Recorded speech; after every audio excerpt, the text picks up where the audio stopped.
അപ്പോൾ രാവിലെ തന്നെ നമ്മുടെ ഫ്രാങ്കിൽ മച്ചമ്പിയൊക്കെ ബൈസിന് വേണ്ടി നല്ല രീതിയിൽ ഹാർഡ് വർക്ക് ചെയ്യുമ്പോൾ എന്തൊരു സൗണ്ട് കാര്യങ്ങളൊക്കെ കേട്ടു ഗൈസ്.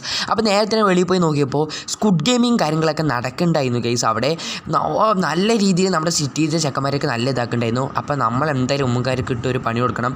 നമ്മളിങ്ങനെ എനിക്ക് ജോയിൻ ചെയ്തിട്ട് ചോദിച്ചപ്പോൾ ചെയ്തോ പറഞ്ഞു ഗൈസ്. എന്തായാലും ഉമ്മാർക്ക് ഇട്ട് ഒരു പണിയും കാര്യങ്ങളൊക്കെ കൊടുക്കണേട്ടാ. ഉമ്മാരാണെങ്കിൽ കുറേ പേര് ഷൂട്ടിങ് കാര്യങ്ങളൊക്കെ ചെയ്യുന്നുണ്ട്. ഇത് കണ്ടിട്ട് നമ്മുടെ സിറ്റിനെ എന്തായാലും രക്ഷിച്ചേ പറ്റുള്ളൂ ഗൈസ്. അപ്പോൾ സ്കുഡ് ഗെയിമിങ് അമ്മച്ചി പറഞ്ഞത് നീ ഔട്ടായി എന്നാണ് പറഞ്ഞത് ഗൈസ്. നമ്മൾ ഷൂട്ട് ചെയ്യുന്ന മുമ്പ് നമ്മൾ ജിമ്മും കാര്യങ്ങളൊക്കെ വിരിപ്പിച്ച് അമ്മച്ചീൻ്റെ തലക്കിട്ടൊന്ന് കൊടുത്തു ഗൈസ്. ഓക്കെ, എന്നിട്ട് തലക്കന്നെ ചവിട്ടിയിട്ട് ആ അമ്മച്ചീൻ്റെ തലനെയൊക്കെ സെപ്പറേറ്റ് ആയി എടുത്തിട്ടുണ്ട് നമ്മുടെ ഫ്രാങ്കിൽ മച്ചമ്പി. എന്നിട്ട് ഇവന്മാർക്കിട്ട് ഇനി ഒരു പണികളൊക്കെ കൊടുക്കണം ഗൈസ്. അപ്പോൾ നമ്മുടെ ഫ്രാങ്കിൽ മച്ചമ്പി ഇടിച്ചിട്ട് ഗണ്ണുകളൊക്കെ പിടിച്ചെടുത്തിട്ടുണ്ട്. ഇനി ഓരോരുത്തരെയൊക്കെ ഷൂട്ട് ചെയ്തിട്ട് നമ്മുടെ സിറ്റിയുടെ ആൾക്കാരെ എങ്ങനെ രക്ഷിക്കണം ഗൈസ്. ഇവന്മാർ ഇതൊക്കെ ഒരു പണി പറഞ്ഞിട്ട് ഇറങ്ങിയിട്ടുണ്ട്. ഓക്കെ, പക്ഷേ നമ്മുടെ ഫ്രാങ്കിൽ മച്ചമ്പിയെ എന്തായാലും രക്ഷിച്ച് കൊടുക്കണം ഗൈസ്. അങ്ങനെ കുറേ കഴിഞ്ഞിട്ട് നമ്മുടെ സിറ്റി എല്ലാവരും രക്ഷിച്ചപ്പോൾ നമുക്ക് ഫാൻസും കാര്യങ്ങളൊക്കെ കുറേ വന്നിട്ടുണ്ട് കേട്ടോ. ഇനി ഫ്രാങ്കിൽ